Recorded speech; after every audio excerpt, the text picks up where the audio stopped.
মা জানো, আজকে বন্ধু আনিশার সাথে আমার ঝগড়া হয়েছে। কেন ঝগড়া হয়েছে কেন? যে আমার হাত থেকে পেন্সিল বক্সটা কেড়ে নিয়েছে আর আমার সাদা পেন্সিলটাও ভেঙে দিয়েছে। প্রজাপতি, এরকম তো বন্ধুদের সাথে হয়েই থাকে, সব ঠিক হয়ে যাবে। না, আমি ওর ভালো বন্ধু হতে চাই না, দুষ্টুমি একটা। না প্রজাপতি, এভাবে ভাবতে হয় না। জানো, আমি যখন ছোট ছিলাম তখন আমার বন্ধুদের সাথেও আমার অনেক ঝগড়া হতো, কিন্তু আমি সেই ঝগড়ার কথা আর মনেই রাখতাম না। তাই? হ্যাঁ, চলো এখন আমি তোমাদের একটি গল্প বলি, তোমরা শুনবে? হ্যাঁ, শুনবো। চলো বলি। দুই বন্ধুর গল্প কথা।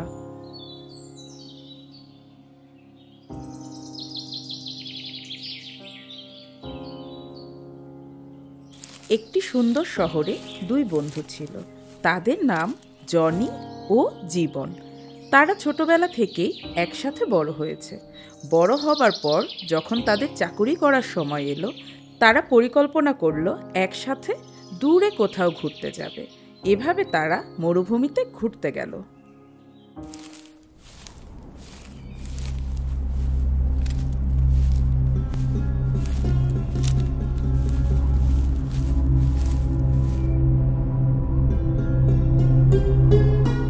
জনি, আমাদের খাবার ও জল সীমিত, এখান থেকে বের হওয়ার রাস্তাও অনেক বাকি আছে, তাই খাবারও রাখতে হবে। কিন্তু এখনই আমি পানি চাই।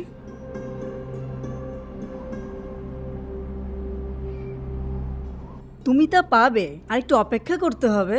যতটুকু আছে তা সামনের পথের জন্য আমাদের রাখতে হবে। পানি রাখার দরকার নেই, আমি নিশ্চিত সামনে আমরা মরুদ্বীপ পাবো। মরুদ্বীপ সামনে নাও থাকতে পারে, মরুভূমির শেষ প্রান্তে যাওয়া পর্যন্ত আমাদের জল ও খাবার রাখা দরকার।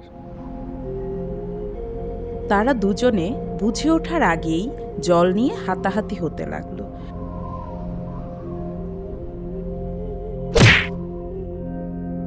সেই মুহূর্তেই জীবন জনিকে একটা চড় দিল। হঠাৎ দুজনেই চুপ হয়ে গেল আর নীরবে সামনের দিকে হাঁটতে লাগলো।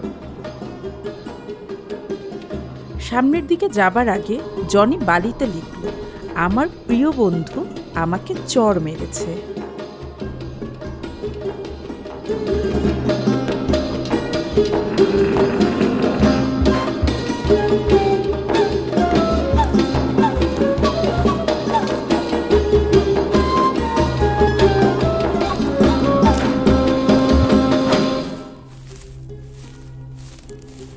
হাঁটতে হাঁটতে তারা একটি মরুদ্বীপের সামনে পৌঁছালো। দুজনেই খুব খুশি হলো। তারা তাদের পানির বোতল ভরালো আর দ্বীপের জলে স্নান করতে লাগলো।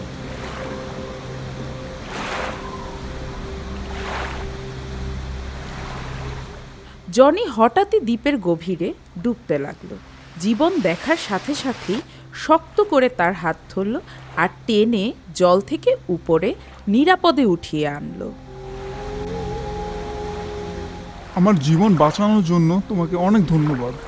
আরে এটা নিয়ে চিন্তা করো না, চলো আমরা একটু বিশ্রাম করি, তারপর না হয় সামনের দিকে আগাবো। দুই বন্ধু কিছুক্ষণ গাছের নিচে ঘুমালো। ঘুম শেষে তারা যাবার জন্য প্রস্তুতি নিল।